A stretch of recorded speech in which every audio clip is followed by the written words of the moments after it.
Okay, the examination. So it's an experiential test drive for wellness biomechanics. The foot typing exam you'll see in a couple of minutes is a 2-minute test. It's a 3-minute test. It's taken supine. Our old examinations, the person's laying on their tummy, very uncomfortable to take on initial office visit. I don't think most of us really take a bio-eval on our first visit. We might take some cursory examination, but nothing that's helping the patient understand what's going on. So, exposes foot type specific pathology and the need for compensation.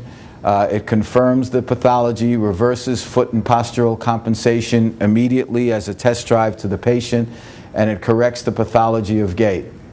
It's a compelling biomechanical why. It's an experiential exam. And I'll say it again, it's patented, so only a podiatrist can do it. If I hear that a chiropractor is working with a lab, I either tell the lab to cease and desist, or I tell the chiropractor to. If anybody's advertising, we have a son-in-law who's an attorney. I don't have to say any more than that. We're talking about the supine exam, the stance exam, the gait eval, the foot centering pads. And we're doing what we call a tip exam. That's for long, short. We haven't gone into that. I won't focus on it, but 72% of the Swedish Army had one leg long or short, and we really don't. I called up the 4 biggest labs, and they put about 4% of their orthotics get a lift. So it's a very big, when I put a lift on a patient's orthotic or under their foot that has a short leg, if I'm saying it right, experientially, they're now balanced to the ground reactive forces, and they realize immediately what an important thing I just did. So let's go over it. The foot centering, peroneus Achilles compensatory power test we're going to do in the workshop.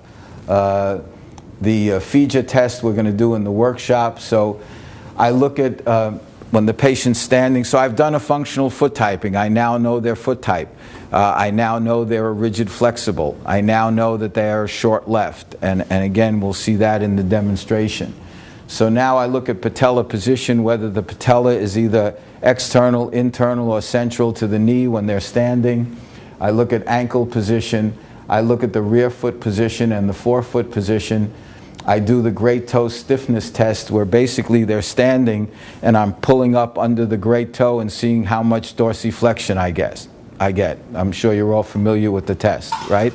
If it's limited, then it's less than 10 or 15 degrees. The first ray rocker test, I'm actually pushing up under the great toe strongly enough so that I'm trying to get that rocker to work and seeing whether or not it's defeated.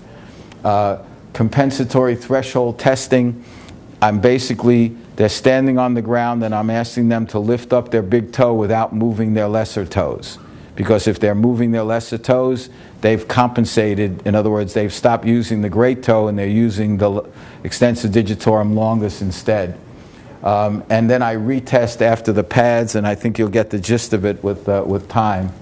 So I do the gait eval, checks heel contact gait, long stride gait. In other words, I'm asking them to walk heel contact at their normal pace, and I watch them up and back, and then the second time I ask them to open up their stride at the same speed, because that's going to expose imbalances. As I'm 80 years old, I walk like this, so I don't have to use any mechanical strength, and so what I want to do is check their functional life expectancy. And then I retest after I put on the pads. The foot centering pads are foam and felt pads that we put on foot type specific. These come in a kit. They're part of the patent, so others can't use it. So we basically put rear foot, arch, and forefoot pads, foot type specific, underneath their feet, and then retest or check them.